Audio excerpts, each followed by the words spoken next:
Dear friends, ഒട്ടുമിക്ക കറികൾക്കും രുചിയേകുന്ന ഒന്നാണ് ഉള്ളി. വലിയ ഉള്ളിയായാലും ചെറിയ ഉള്ളിയായാലും.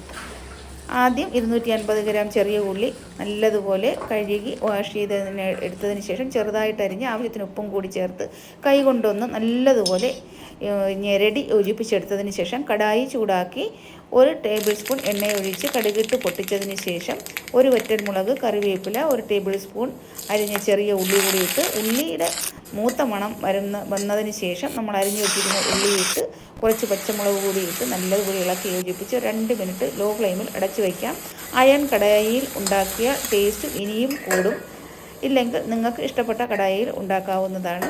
2 മിനിറ്റ് കഴിഞ്ഞതിന് ശേഷം ഒരു അരമുറി തേങ്ങ ചതച്ചത് കൂടി ഇട്ട് ഇളക്കി യോജിച്ച് വീണ്ടും 2 മിനിറ്റ് നമുക്ക് അടച്ചു വയ്ക്കാം. അതിനുശേഷം കുറച്ച് കറിവേപ്പിലയും 1 സ്പൂൺ പച്ച വെളിച്ചെണ്ണയും കൂടി ഇട്ട് നല്ലതുപോലെ ഇളക്കി യോജിപ്പിച്ചെടുത്താൽ അടിപൊളി ടേസ്റ്റാണ് ചോറുണ്ണാനായിട്ട്. ഈ വീഡിയോ ഇഷ്ടപ്പെട്ടാൽ ലൈക്ക് അടിക്കാൻ മറക്കല്ലേ. Thank you.